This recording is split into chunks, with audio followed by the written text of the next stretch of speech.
दोस्तों, आज मैं आपको एक छोटी सी कहानी सुनाने लगा हूँ।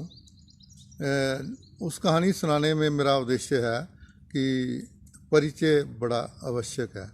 अब किसी के साथ आप कोई व्यवहार करते हो तो पहले परिचय अवश्य करना चाहिए। आपने देखा रामायण महाभारत जैसे सीरियल, तो युद्ध भी करने लगते हैं तो पहले परिचय ज़रूर करते हैं। परिचय आवश्यक है। अगर परिचय ना किया तो कई बार काफ़ी अनर्थ हो जाता है, कई ऐसी कुछ बातें हो जाती हैं।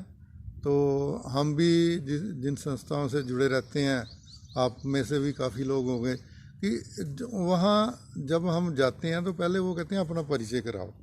तो कई बार अजीब सा लगता है पर है आवश्यक।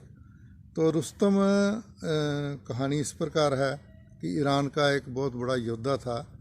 तो एक दिन उसका घोड़ा भागता भागता दूसरे राज्य की सीमा में चला गया और रुस्तम भी उसको ढूंढने के लिए पीछे पीछे चला गया।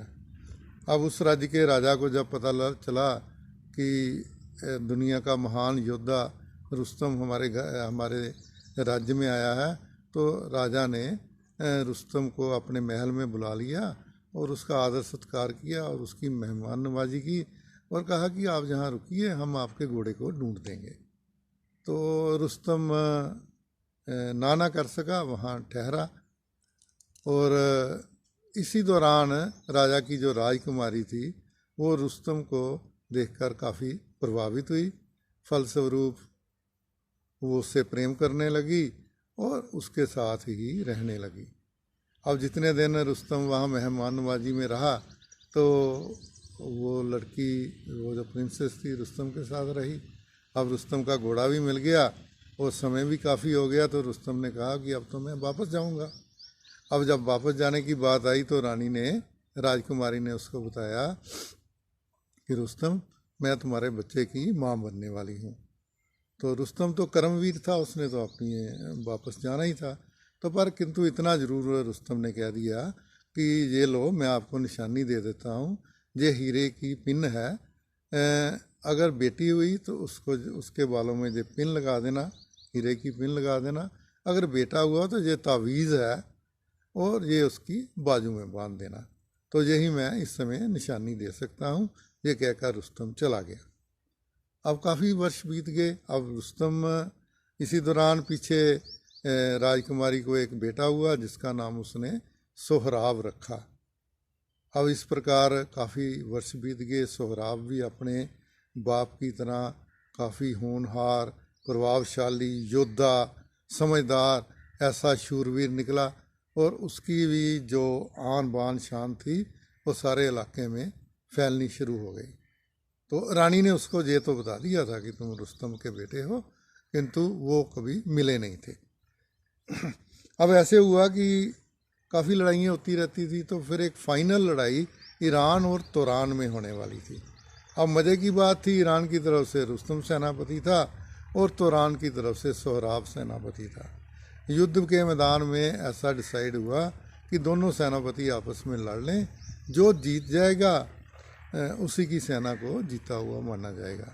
इससे खून खराबा भी नहीं होगा और मुफ्त की लड़ाई भी जो है उससे नुकसान से हम बच जाएंगे। अब द्वंद्व युद्ध में एक तरफ से रुस्तम आ गया और दूसरी तरफ से सोहराब आ गया। दोनों का युद्ध हुआ। अब किसी प्रकार भी सोहराब रुस्तम से कम नहीं था। रुस्तम में एक्सपीरियंस था, ताकत थी। सोहराब में नया नया जोश था। उसमें भी ताकत तो अपने बाप जैसी थी और जोश भी था। खूब लड़ाई होती रही। रुस्तम बूढ़ा होने के बावजूद भी अपनी एक्सपीरियंस और ताकत से लड़ता रहा और लड़ाई में दोनों काफ़ी योद्धा थक भी गए और लड़ाई का अंत होने को नहीं आ रहा था। तो उस समय रुस्तम ने फिर अपने एक्सपीरियंस के बल पे, क्योंकि सोहराब तो थक गया था, रुस्तम भी वैसे थक गया था, पर अपने एक्सपीरियंस और अपने अनुभव के बल पे सोहराब पर ऐसा अटैक किया कि सोहराब उसको समझ नहीं सका और रुस्तम की तलवार उसके पेट में जा घुसी। सोहराब को लगा कि शायद इस योद्धा ने मेरे साथ छल किया है। तो वो गुस्से में वो गिर तो पड़ा, तो गुस्से में बोला, ए योद्धा, ए सेनापति, तूने जैसे धोखे में मुझे मारा है जैसे मैं थक गया था तूने मारा है, मेरे इस खून का बदला मेरा बाप रुस्तम तुमसे लेगा। अब इतना कहना ही था तो रुस्तम के थे हाथ हाथ पाँव ठंडे पड़ गए। वो हैरान हो गया। उसने पूछा तुम कौन हो? वो कहने लगा कि मैं सोहराब का बेटा, रुस्तम का बेटा सोहराब हूँ। तो निशानी के रूप में उसने अपनी जेब में से वो लड़की वाली पिन निकाल के दी और बाजू में लगा तवीज़ दिखाया। अब रुस्तम के पास पछतावे के सिवा तो कुछ नहीं था। वो पछताने लगा।